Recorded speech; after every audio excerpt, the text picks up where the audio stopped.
Dimanche dernier, pendant la Pentecôte, une vérité m'a frappé de plein fouet. On célèbre le feu de l'esprit, mais regardons la réalité en face. Nos églises n'ont jamais fait autant de bruit. Pourtant, le monde extérieur ne change pas. On voit des gens crier, tomber, parler en langue et dès le lundi matin, c'est le néant total. Pas un mot sur Jésus, aucune vie, de miracle, aucun impact autour d'eux. Si ce sujet résonne en toi et que tu refuses la tiédeur spirituelle, abonne-toi et laisse un pouce bleu pour propager ce message. Les amis, entrons directement dans le vif du sujet, car il y a une différence mortelle entre le feu de Dieu et ce que j'appelle le feu d'artifice. Regarde attentivement un feu d'artifice. C'est beau, ça brille, ça explose dans tous les sens et la foule crie « Waouh !» C'est de la pure réjouissance, un spectacle éphémère. Une fois que l'explosion est finie, il ne reste que de la fumée noire et des débris par terre. Rien n'a changé, rien n'a été transformé. La majorité des chrétiens pensent aujourd'hui qu'une bonne réunion de prière doit ressembler à un feu d'artifice, où l'on cherche l'émotion forte et le spectacle. Mais c'est totalement faux. Le jour de la Pentecôte, quand le vrai feu est descendu, les gens autour n'étaient pas en train de faire la fête ou de dire « Waouh !» La Bible dit qu'ils étaient saisis de frayeur et de panique. Tu vas me dire « Mais Daniel, c'est normal de manifester sa joie quand l'esprit est là. » Oui, tu as raison. Mais si ta manifestation ne produit aucun fruit après la réunion, ce n'est pas le Saint-Esprit, c'est de l'animation culturelle.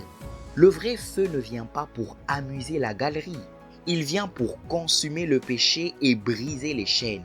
Regardons l'histoire des premiers disciples.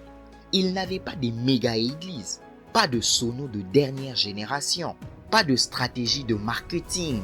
Ils étaient une poignée de personnes cachées dans une chambre haute. Mais quand le feu authentique les a touchés, ils sont sortis et ont bouleversé l'Empire romain tout entier. Ils n'ont pas gardé le feu pour eux, mais le feu les a poussés dehors pour prêcher Christ avec audace. C'est là le secret absolu du vrai feu. Il est hautement contagieux. Le feu ne reste jamais sur place. Il se contamine et se propage. Vous savez, si une personne est véritablement enflammée par l'esprit dans une maison, toute la maison finit par prendre feu. Si un chrétien a le vrai feu au travail, son environnement bouge. Le feu d'artifice demande qu'on vienne le regarder. Le vrai feu, lui, avance et embrasse tout sur son passage.